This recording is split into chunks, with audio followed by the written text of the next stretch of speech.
Hey, I'm Kyla. I'm a casting director in San Francisco. And first of all, I owe you an apology. I am very sorry for how long it has been since I have posted and for how long it has been since I answered any of your questions. I got locked out of my Google account, but I'm back and I owe you, so I will be posting regularly and also answering all of your questions that come in. So thank you for your patience. Sorry about that. I'm back. The goal of this channel is to demystify the casting process and allow you to ask questions here so that you don't make mistakes in there. So with that said, this entire episode is going to be focused on the questions that you have asked me, and some of the questions were so good that they're going to get their own videos separately, so stay tuned for those. Little sneak peek, we're going to be looking at what I see on the acting sites so that you get a little understanding of what people are looking at when they're making selections and when they're organizing an audition and just all that good stuff.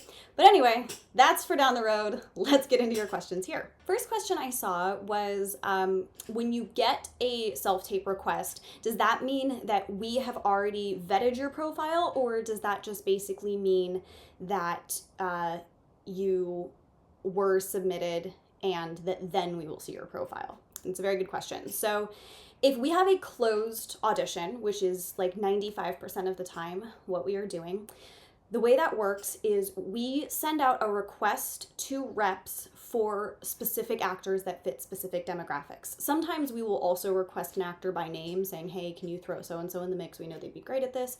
But usually we will build a general profile of what we're looking for the role. Usually that comes from outside of us. That's from the production company or whoever is making the final casting choices.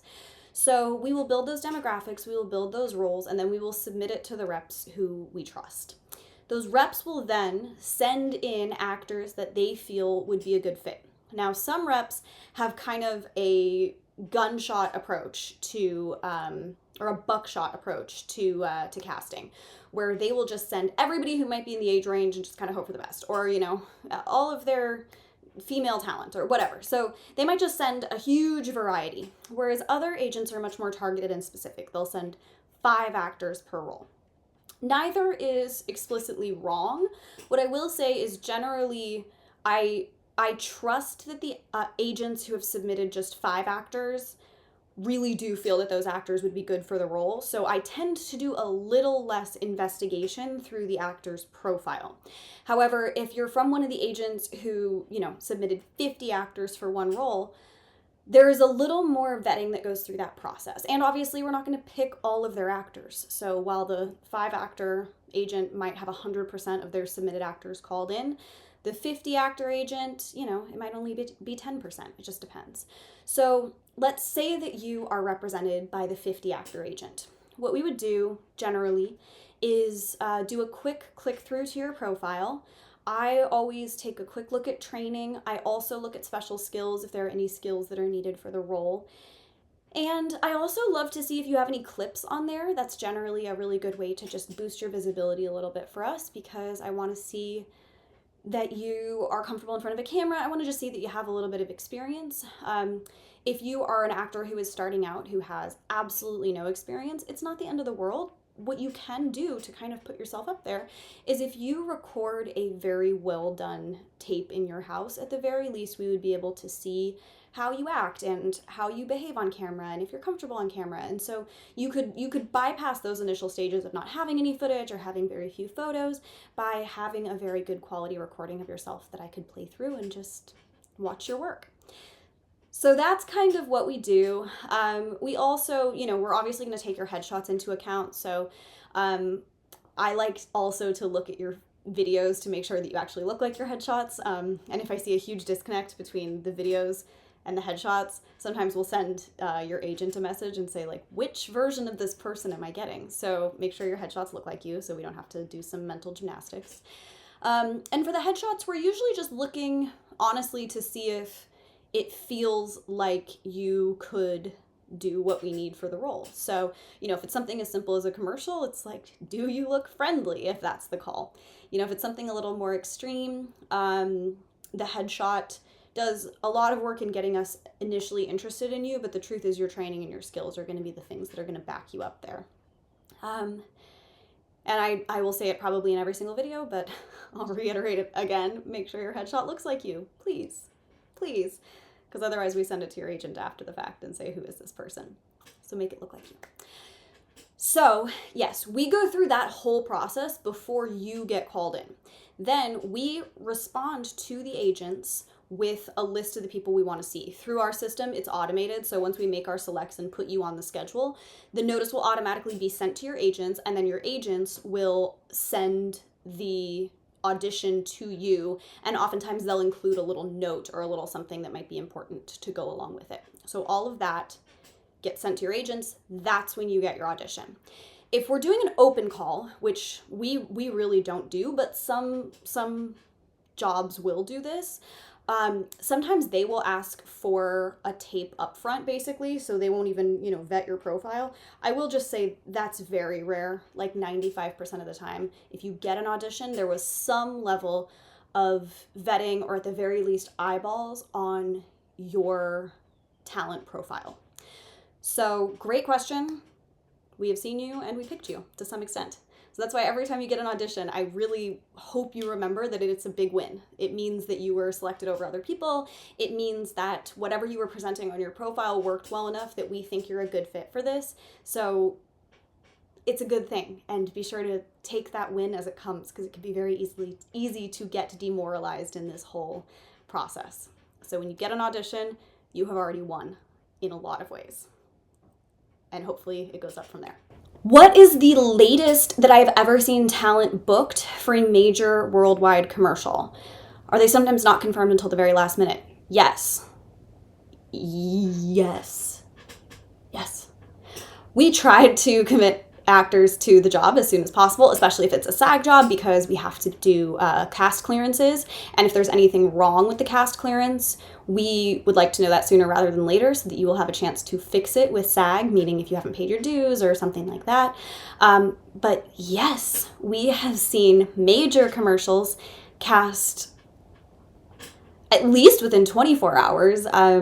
Gosh, probably even sooner. And sometimes we'll have somebody who was on Check-A-Vail and then we booked somebody else and then that person fell through, or their SAG clearance didn't come through, or whatever. And so then we go with the person who was on Check-A-Vail, like last minute, and we just hope that they're still available. So yes, we've seen big major commercials booked incredibly last minute.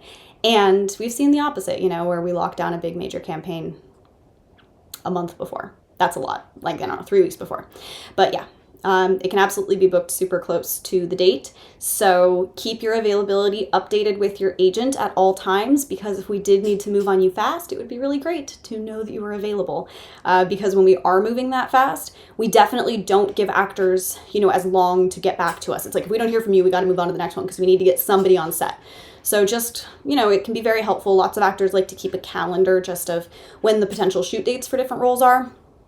I find that kind of a double-edged sword, because it can make you very obsessive about the jobs that you didn't get. And I think that that's pretty unhealthy from just a morale standpoint. But if it's helpful to you to just keep an eye on when those shoot dates are so that you can, keep your reps up to date on your availability, you can absolutely do that.